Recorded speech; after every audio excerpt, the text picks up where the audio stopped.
এক বৃষ্টির সকাল। রান্নাঘর থেকে ভেসে আসছে সর্ষের তেলের ঘ্রাণ।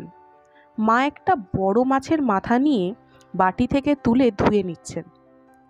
পাশে রাখা বাঁধাকপির কচি পাতাগুলো একে একে কুচোতে কুচোতে তিনি হালকা হাসছেন।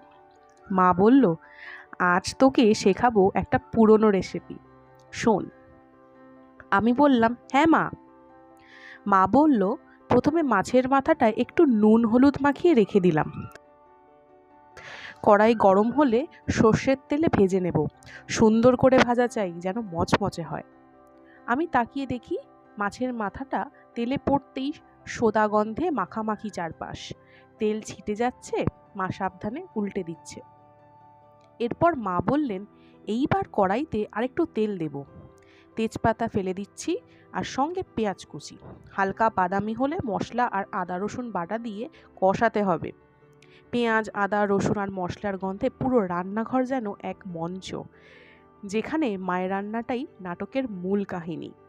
আমি জিজ্ঞেস করলাম, মা, মাছের মাথা কখন দেবে? মা বলল, এই তো মশলাটা কষা কষা হয়ে গেলে, টমেটোগুলো একটু সেদ্ধ হয়ে গেলেই মাথাগুলো ভেঙে তার সাথে মাছের তেল দিয়ে কষাতে হবে যতক্ষণ না তেল ছাড়ছে। মা বলল, কষানো হয়ে গেলেই এবার সেই কুচনো সেদ্ধ করা বাঁধাকপি দিয়ে দিচ্ছি। একটু একটু নাড়তে হবে। 10 মিনিট ঢেকে ঢেকে তাতে ধীরে ধীরে সেদ্ধ হবে। সেদ্ধ হয়ে গেলে সব মশলার রস টেনে নেবে। শেষে একটু গরম মশলা ছিটিয়ে ঢাকা দিয়ে রাখবো 2 মিনিট। ব্যাস, রেডি। ঘর জুড়ে তখন একটাই কথা, মা, খিদে পেয়েছে। বাঁধাকপি আর মাছের মাথা এটা শুধু রান্না নয়, এটা ঘরের গল্প, মায়ের হাতের স্মৃতি। প্রতিবার রান্না করলে সেই পুরনো দিনগুলোর কথা, মায়ের রান্নার কথা মনে পড়ে যায়। তাই না, বলুন তো?